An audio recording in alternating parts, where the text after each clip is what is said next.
My name's Aaron. I'm 32, single, and until a few months ago, I thought I had life figured out. I worked as a junior architect for a mid-size firm in Portland, lived in a one-bedroom apartment that smelled faintly of coffee and wood polish, and spent most evenings either sketching designs or zoning out in front of a screen. I wasn't exactly lonely, but my life was quiet, predictable. That predictability is probably why I did something so reckless. It started with a listing on an obscure real estate site, a two-story craftsman-style home on the outskirts of town, priced far lower than it should have been. 3 bedrooms, an attic, and a wraparound porch. The photos were grainy, but you could tell it had character. Arched doorways, old crown molding, and floors made of thick, polished oak. It even had a small garden out back, with a wrought iron bench half covered in ivy. The catch? It had been on the market for years, and according to the agent, most potential buyers just didn't feel right about it. No major structural issues, no history of fires or floods, no liens. But when she told me that, her voice dropped a little, like she was reading from a script she didn't fully believe. I ignored the red flags. A house like that, for the price of a car? I jumped at it. I signed the papers within a week. The first week was heaven. Moving my things into wide, echoing rooms felt like I was stepping into adulthood. I set up my drafting table in a room that caught the morning light just right. The kitchen smelled faintly of cedar, and when the wind moved through the old vents at night, it made a low, soothing hum. I told friends, even posted pictures online. But that's when the comments started rolling in. Cool house, but doesn't it look off to anyone else? Man, that place gives me chills. Hope you're sleeping okay. I laughed it off. I wasn't superstitious. But then came the first night something happened. It was just after midnight. I was in bed, scrolling through my phone, when I heard a sound. At first, I thought it was the house settling, a groan from the beams, the usual noises old places make. But this wasn't that. It was distinct. Slow, deliberate footsteps, starting at the far end of the hallway upstairs and moving toward my bedroom door. I froze. The sound stopped just before it reached me. I waited, heart hammering. Nothing.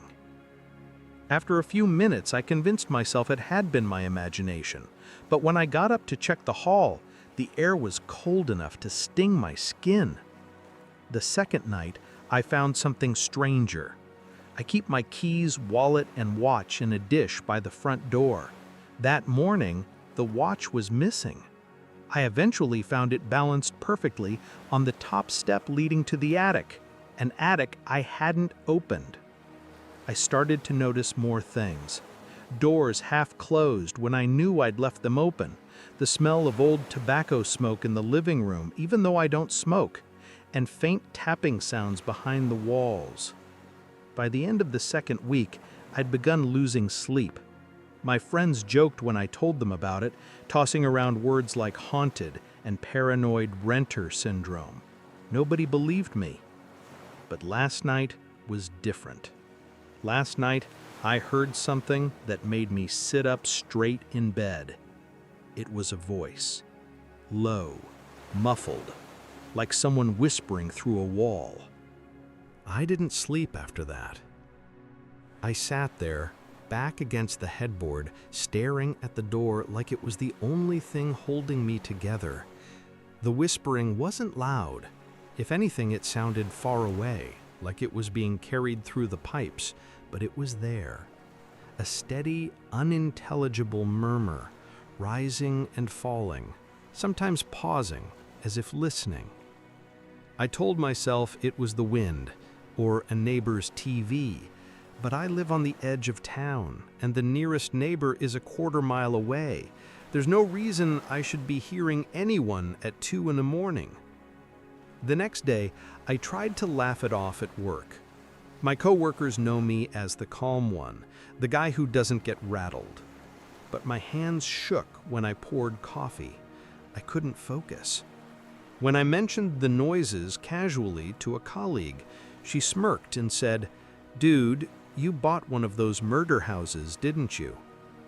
It was supposed to be a joke, but it stuck with me. That evening, I decided to check the attic. The ladder creaked when I pulled it down, and a wave of dust puffed into my face. I grabbed a flashlight and climbed up. The air was stifling, hot and dry, and smelled of old wood and something faintly metallic. The attic was mostly empty. A few boxes, some cracked picture frames, a rocking chair with one arm missing. My light caught something on the floor. Scratches. Long, uneven gouges in the wood, like someone had dragged something heavy across it. And then I saw the footprints. They were faint, but they were there. Dusty impressions, leading from the hatch to the far corner where the beams sloped low. Bare feet, adult-sized. My scalp prickled. I backed down, shut the attic tight, and spent the rest of the night in the living room with every light on. By the third week, I was running on caffeine and nerves. My once beloved house had become a maze of creaks and shadows. I'd come home to find cabinet doors open, chairs slightly moved. One morning I woke to find every interior door in the house wide open, including the attic hatch. The strangest thing happened on a Sunday afternoon. I was sitting on the porch, trying to calm down, when an older man walking his dog slowed at my gate. He was in his 70s, maybe, wearing a plaid shirt and a faded baseball cap. "You the new owner?" he asked, resting one hand on the fence. "Yeah," I said, forcing a smile, trying to make it livable. His eyes narrowed, like he wanted to say something but thought better of it. Then he said, "You hear things yet?" I froze. "What do you mean?" "Voices, footsteps, the usual." My throat went dry. "So it's haunted?" He chuckled, but there was no humor in it. "People like to call it that. Me, I think that house remembers things, bad things." He gave me a look that was almost pity. "Lock your attic at night." And then he just walked away, the dog tugging him down the street. That night, I couldn't shake his words. I locked the attic, dragged a chair under the handle just in case, and still lay awake until dawn. When I finally drifted off, it wasn't the sound of footsteps that woke me. It was laughter. A low, distorted chuckle, echoing from somewhere deep in the walls.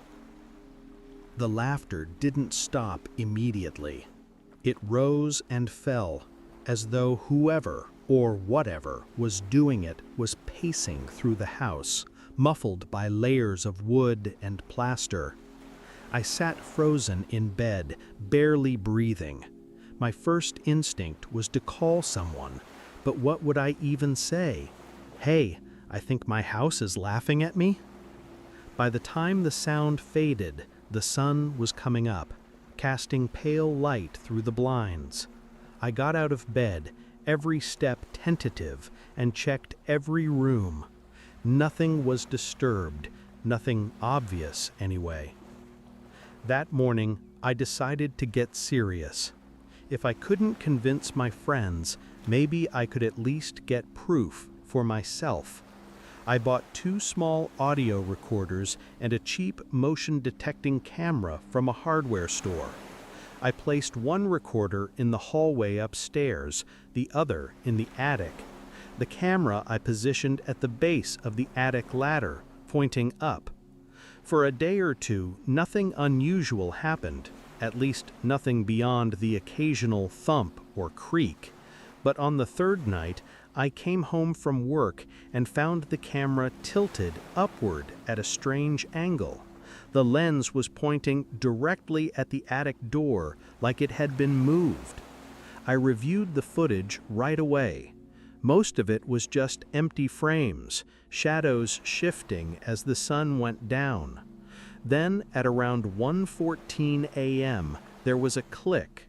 The attic hatch trembled slightly, like something had pressed against it from the inside. A second later, the camera tilted, slowly, as if someone had walked by and nudged it. The motion sensor didn't pick up a body. Nothing registered as heat. My stomach dropped. That night, I slept with a hammer under my pillow. A few days later, I ran into the old man again while I was out jogging. He recognized me instantly. "You still there?" he asked, like he already knew the answer. "Yeah," I said.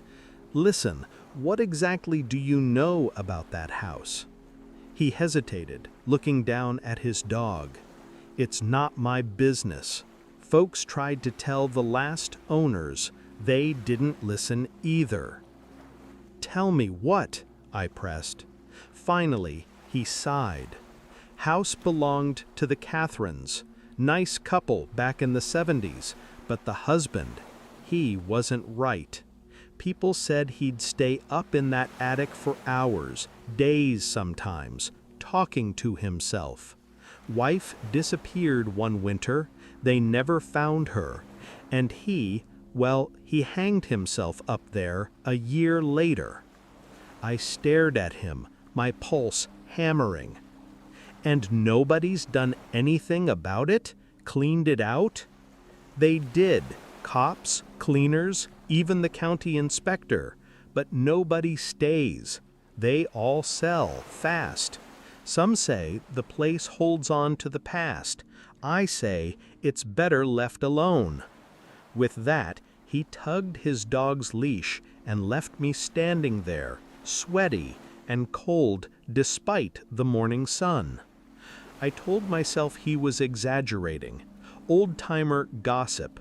But that night, I dreamed about the attic. I dreamed about a rope swinging slowly in the dark, and a woman's voice calling my name. When I woke up, my bedroom window was open. I know I locked it. And on my nightstand, where I'd left my phone, there was something new. A single, yellowed photograph. It showed a man and a woman on the porch of my house, smiling. The man's face had been scratched out. I stared at that photograph for a long time. My fingers trembled as I turned it over. The back was blank, except for a faint brown stain at the corner, like it had been pressed against something damp years ago. I had never seen it before. I don't own any old photographs. Everything in that house came with me, and I sure as hell hadn't gone digging through the attic since the footprints. The rational part of me, the part that had gone to school, studied architecture, learned to trust numbers and blueprints, wanted to believe there was an explanation. Maybe the old man planted it to scare me.